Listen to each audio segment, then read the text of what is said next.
વિશ્વ આદિવાસી દિવસે ધનપુરમાં ગુંજશે આદિવાસી એકતાનો અવાજ. શાંતિપૂર્ણ જનજાગૃતિ રેલી માટે મામલતદારને સોંપાયું આવેદનપત્ર.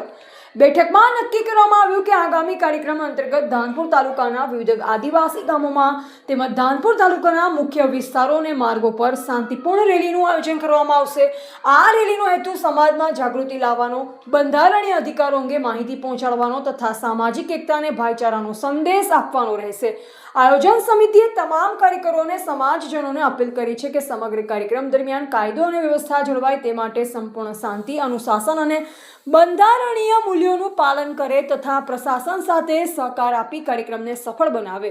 આ બેઠકમાં કાર્યક્રમના રૂટ, સમય, જવાબદારીઓ, સ્વયંસેવકોની નિમણૂક, જાહેર સભાની વ્યવસ્થા તથા જરૂરી વહીવટી પરવાનગીઓ અંગે વિસ્તૃત ચર્ચા કરવામાં આવી. 9મી ઓગસ્ટ વિશ્વ આદિવાસી દિવસની ઉજવણીના ભાગરૂપે આજે અમે ધાનપુર તાલુકાના સૌ આદિવાસી પરિવાર વતી માન્ય મામલતદાર સાહેબને મંજૂરી બાબતે આજે અહીંયા આવેદનપત્ર આપવા આવ્યા હતા. એમાં અમારો 9મી ઓગસ્ટે ધામધૂમથી આદિવાસીની સંસ્કૃતિ, પ્રકૃતિ, આદિવાસીના ભાઈઓ બહેનો ઉજવણી કરી શકે એમાં શાંતિ રીતે રેલી અહીંયા કોટંબી ચોકડીથી તિલકા માજી ચોકથી ગુરુ ગોવિંદ ચોક સુધી રેલીનું આયોજન કરેલું છે.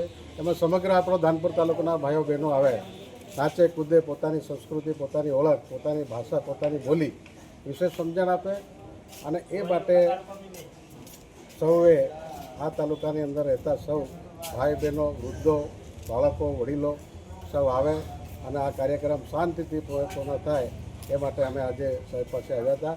અને ખાસ બાબત એટલી છે કે આ રેલી શાંતિ રીતે ઉજવાય માટે ડીજે પર પ્રતિબંધ છે અને પોતાના વાજિંત્રો સાથે, ઢોલ નગારા સાથે, પૂરી સંસ્કૃતિ પ્રમાણે મોટા ઢોલ, ચણાયાના સૂર સાથે રેલી નીકળે અને શાંતિથી રેલી સંપન્ન થાય એ માટે અમે ધાનપુર તાલુકાના સૌ આદિવાસી ભાઈઓ બહેનોને અપીલ કરીએ છીએ કે 9મી તારીખે બધા આવી અને શાંતિ રીતે આપણી રેલી યોજાય એવી અમે ઈચ્છા છે. સાહેબ, આપનું નામ? પ્રદીપસિંહ મોહનિયા.